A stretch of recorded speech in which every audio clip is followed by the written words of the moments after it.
ओम श्रीमद् भगवद गीता नमः। चैप्टर 16।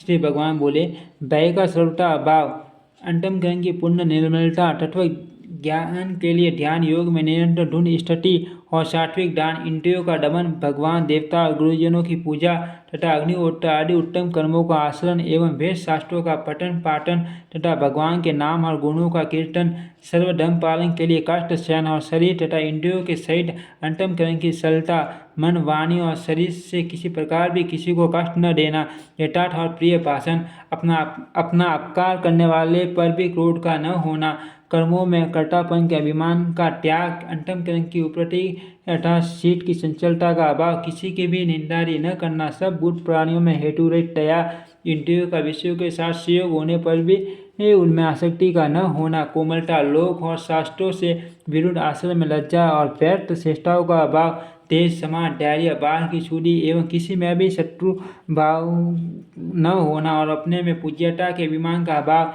ये सब तो हे अर्जुन दैवी संपदा को लेकर उत्पन्न हुए पुरुष के लक्षण है। हे पार्थ, दम घमंड और अभिमान तथा क्रोध, कठोरता और अज्ञान भी ये सब आसुरी संपदा को लेकर उत्पन्न हुए पुरुष के लक्षण है। दैवी संपदा मुक्ति के लिए और आसुरी संपदा बांटने के लिए मानी गई है। इसलिए हे अर्जुन, तू शोक मत कर, क्योंकि तू दैवी संपदा को लेकर उत्पन्न हुआ है। हे अर्जुन, इस लोक में भूतों की सृष्टि यानी मनुष्य समुदाय दो ही प्रकार का है, एक तो दैवी प्रकृति वाला, दूसरा आसुरी प्रकृति वाला। उनमें से दैवी प्रकृति वाला तो विस्तार पूर्वक कहा गया है। अब तू आसुरी प्रकृति वाले मनुष्य समुदाय को भी विस्तार पूर्वक मुझसे सुन। आसुर स्वभाव वाले मनुष्य प्रवृत्ति और निवृत्ति इन दोनों को ही नहीं जानते, इसलिए उनमें न तो बाहर भीतर की शुद्धि है, न श्रेष्ठ आचरण और न सत्य भाषण ही। वे आसुरी प्रकृति वाले मनुष्य कहा करते हैं कि जगत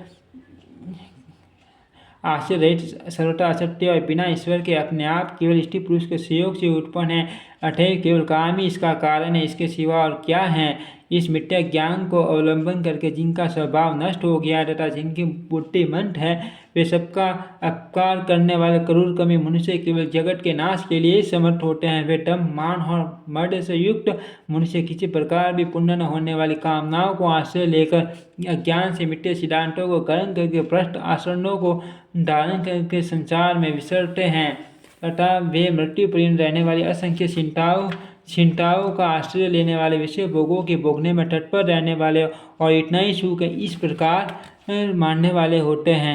वे आशा की सैकड़ों फांसियों से बंधे हुए मनुष्य काम क्रोध के प्रायण होकर विषय भोगों के लिए अन्यायपूर्वक धनादि पदार्थों का संग्रह करने की चेष्टा करते हैं। वे सोचा करते हैं कि मैंने आज यह प्राप्त कर लिया है और अब इस मनोरथ को प्राप्त कर लूँगा, मेरे पास यह इतना धन है और फिर यह हो जाएगा, वह शत्रु मेरे द्वारा मारा गया है और उन दूसरे शत्रुओं को भी मैं मार डालूंगा। मैं ईश्वर हूँ, ऐश्वर्य को भोगने वाला हूँ, मैं सब सिद्धियों से युक्त और बलवान तथा सुखी हूँ, मैं बड़ा धनी और बड़े कुटुंब वाला, मेरे सम्मान दूसरा कौन। मैं यज्ञ करूँगा, दान दूंगा और आमोद प्रमोद करूँगा। इस प्रकार ज्ञान से मोहित रहने वाला तथा अनेक प्रकार से परमित चित्त वाले मोरूप जाल से समावर्त और विषय भोगों में अत्यंत आसक्त आसुर लोग मान अपवित्र नरक में गिरते हैं। वे अपने आप को ही श्रेष्ठ मानने वाले घमंडी पुरुष धन और मान के मद से युक्त होकर केवल नाम मात्र के यज्ञ द्वारा पाकन से शास्त्र विधि रहित यजन करते हैं। वे अहंकार, बल, घमंड, कामना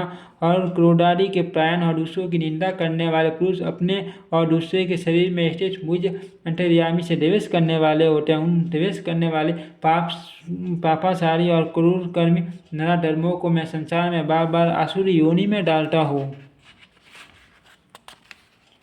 हे अर्जुन, वे मूढ़ मुझको न प्राप्त होकर ही जन्म जन्म में आसुरी योनि को प्राप्त होते हैं, फिर उसे भी अति निष्गति को ही प्राप्त होते हैं, अर्थात घोर नरकों को पड़ते हैं। काम, क्रोध तथा लोभ ये तीन प्रकार के नरक के द्वार आत्मा को नाश करने वाले अर्थात उसको अद्योग गति में ले जाने वाले हैं, अतः इन तीनों को त्याग देना चाहिए। हे अर्जुन, इन तीनों नरक के द्वारों से मुक्त पुरुष अपने कल्याण का आसन करता है, इससे वह परम गति को जाता है अर्थात मुझको प्राप्त हो जाता है। जो पुरुष शास्त्र विधि को त्याग कर अपनी इच्छा से मन माना आसन करता है वह न सिद्धि को प्राप्त होता है, न परम गति को और न सुख कोई। इससे तेरे लिए इस कर्तव्य और अकर्तव्य की व्यवस्था में शास्त्र ही प्रमाण है। ऐसा जानकर तो शास्त्र विधि से नियत क्रम ही करने योग्य है ओम तत्सदिति श्रीमद्भगवद्गीतासु उपनिषत्सु ब्रह्मविद्यायां योगशास्त्रे श्रीकृष्ण अर्जुन संवादे दैवासुरसम्पदविभागयोगो नाम षोडशोऽध्यायः समाप्तः। ओम श्रीमद्भगवद्गीता नमः।